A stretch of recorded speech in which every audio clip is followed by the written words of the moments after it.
Gọọmenti Anambra steeti ekwupụtakwago ọzọ na ya dị nkwadobe ma dị uchu ịkwalite ọdịmma ndị ji otu afọ efe ala nna ha n'ala na Anambra steeti. Aka na-achị Anambra steeti Gọvanọ Chukwuma Soludo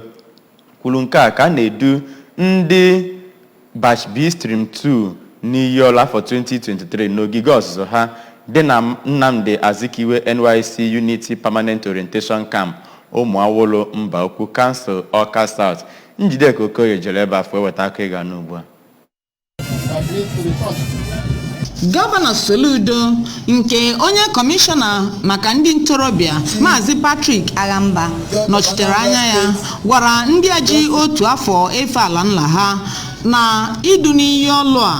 bụ nke na-egosi mmalite okpukpu ọzọ na ndụ ha dịka ha ga-amalite ije ozi ha n'idu uchu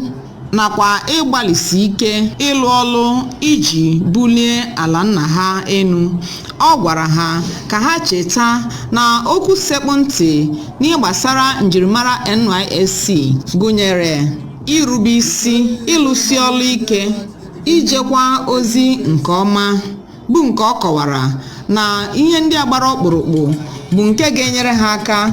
iji wee gaa na ezi ụzọ nke ga-amịpụta ezi mkpụrụ na Anambra steeti nakwa ala Nigeria. N'okwu nke ya ka onye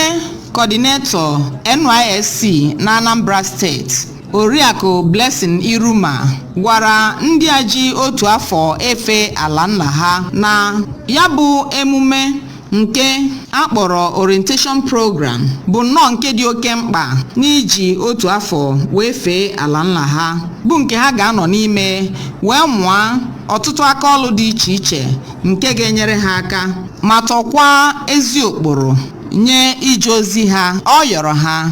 ka ha gbasosie nnọọ ike ezi njirimara ije ozi NYSC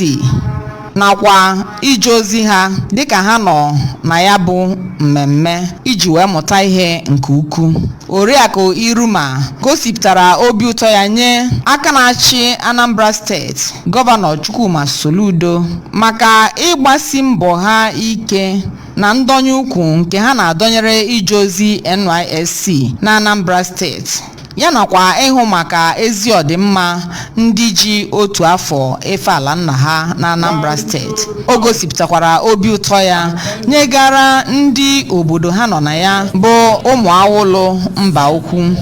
ya nakwa ndị Awka South maka ezi nnabata ha.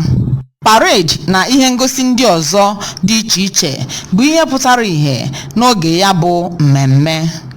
Site na Ụmụawolo Mba Ukwu, Njideka Okoye maka akụkọ ụwa ABS.